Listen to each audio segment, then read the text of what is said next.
গণ অভ্যুত্থানে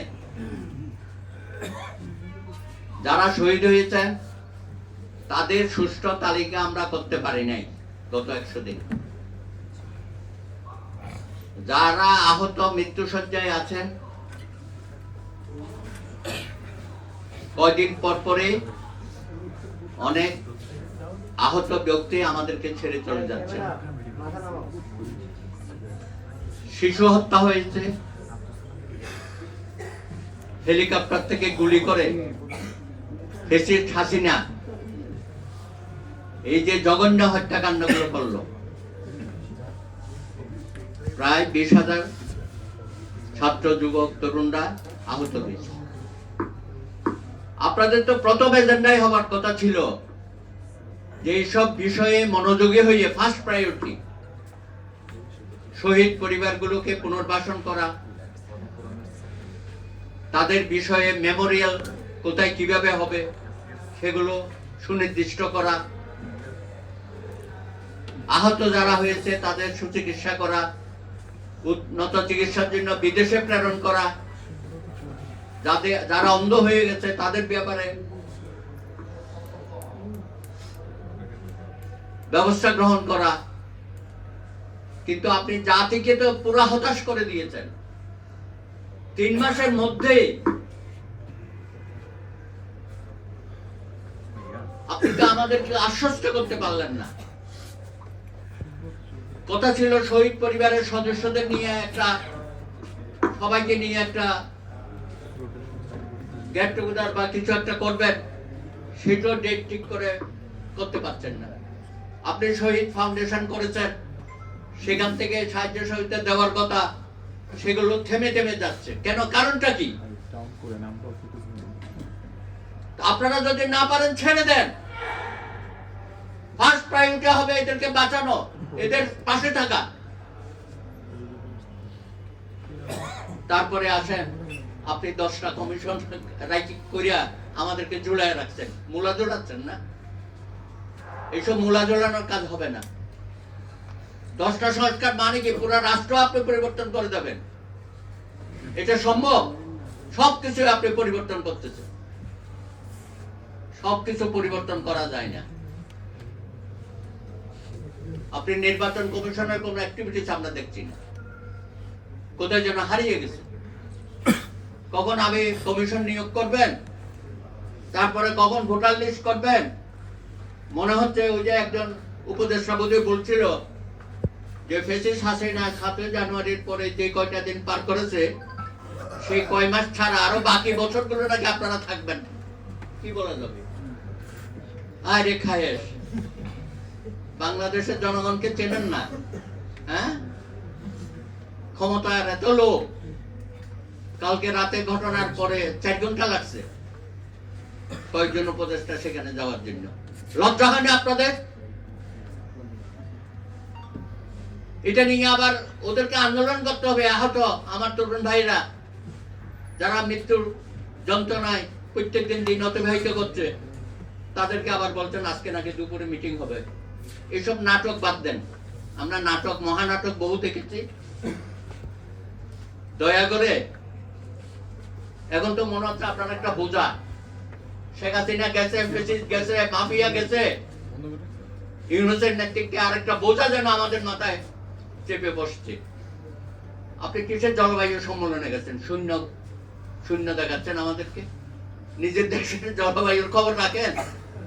এখানে রাজনৈতিক আবহাওয়া মেঘাচ্ছন্ন হয়ে গেছে, সেটা উপলব্ধি করার আপনাদের কেউ নাই। এখানে কতগুলো জঞ্জাল উপদেষ্টা তৈরি করেছেন, কথা বলতে জানে না, হাঁটতে জানে না, কোনো কোঅর্ডিনেশন নাই এদের মধ্যে। খুবই দুর্ভাগ্যজনক এটা। দয়া করে এগুলো বাদ দেন। আগামী 100 দিন প্রত্যেকটা দিন আপনাদের হিসাব নিকাশ দিতে হবে। এই অশুভ কর্মকাণ্ড থেকে বিরত থাকেন। সারা দেশের জনগণ, সমস্ত রাজনৈতিক দল, যুবক তরুণ সবাই বৈষম্য বিরোধী। এদের সাথে আমাদের বিভেদ সৃষ্টি করবেন না। আপনাদের কর্মকাণ্ডের কারণে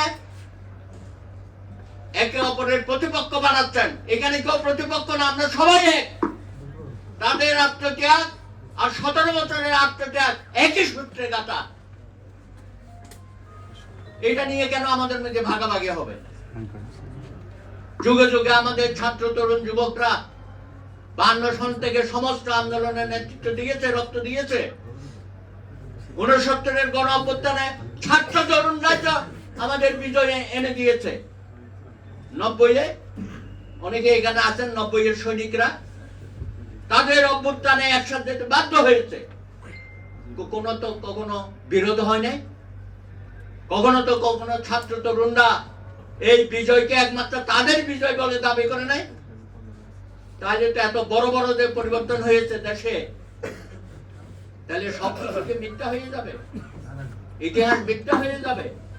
সুতরাং এখন যে পরিবর্তনটা আসছে, নতুন করে যে আমরা আবার স্বপ্ন দেখলাম, 17 বছরের জগদ্দল পাথরকে আমরা সরালাম সকলে মিলেমিশে, তার সুফল অতীতে যেমন 71-এ ব্যর্থ হয়েছে, 90-তে ব্যর্থ হয়েছে, এই গণ অভ্যুত্থানও আমরা ব্যর্থ হতে দিতে পারি না।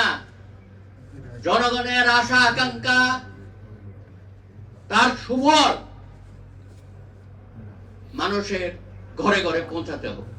এটা আপনারা বলেন, কিন্তু কাজে আমরা সেটা দেখি না। আরে ভাই, নন ইস্যু কতগুলো সামনে কেন আনেন? দরকার আছে এগুলোর? কার ছবি থাকলো আর কার ছবি গেল? মাহফুজ সাহেব, আপনার কোনো প্রয়োজন ছিল না। আপনি একজন উপদেষ্টা, সেটা তো মনে রাখতে হবে। সেটা আপনারা তো রাষ্ট্রপতি ভবনে বললে যে কোনো কর্মকর্তা এটা নামাতে পারতো, আপনার নামাতে হবে কেন? আপনি জানেন এই যে ছবি টাঙানো, আপনারা এটাকে হাইকোর্টে নিয়ে গেছেন, মানে বিগত সরকার হাইকোর্ট থেকে রায় দিল প্রত্যেক ঘরে ঘরে বঙ্গবন্ধুর ছবি তুলতে হবে, অফিস আদালতে তুলতে হবে, ব্যবসা প্রতিষ্ঠানে তুলতে হবে। তুলছেন না? তারপরে কি হইল? যে হাইকোর্ট আদেশ দিল ঘরে ঘরে বঙ্গবন্ধুর ছবি তুলতে হবে, সে হাইকোর্টে এখন বঙ্গবন্ধুর ছবি নাই।